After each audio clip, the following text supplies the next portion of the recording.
Here's how I would rank the first time watches and new releases I saw for the month of August from my least favorite to my favorite.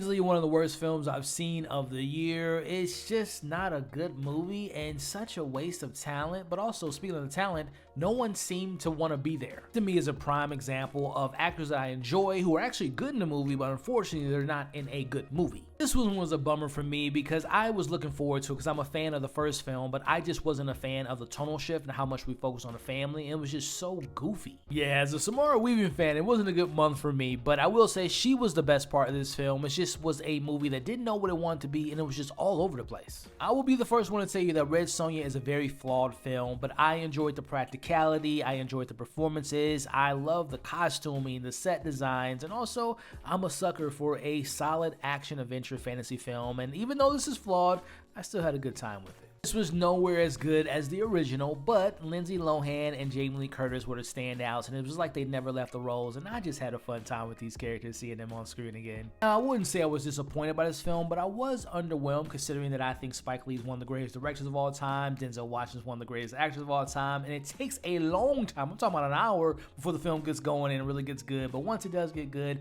it's a really solid movie, but again, that first act is rough, and there are some supporting characters that I thought the acting was terrible. I would say this is Darren Aronofsky's attempt to do Guy Ritchie's Snatch, and for the most part, I enjoyed this film. Now, I would say the story is very lackluster, it is predictable at points, but really strong performances, and I had fun with it. Now, this movie isn't breaking any new ground, it's not a game changer within its genre, but it has some really strong performances, a great coming-of-age story, and emotionally, it earns where you end up at the end of the film. A very creepy film, great atmosphere, I enjoyed the storytelling, really good performances, strong direction, and one hell of an ending. It's a little bit long in the tooth, it can be a little bit goofy and silly, but one of the most epic films, one of my favorite films of the year, and I understand why it's the highest grossing animated film of all time. So there you have it, my ranking of all the new movies I saw in the month of August from my least favorite to my favorite. It is now your turn to share your list. How many new movies did you see in the month of August? What was your favorite, your least favorite? What movies are you excited to see in the month of September?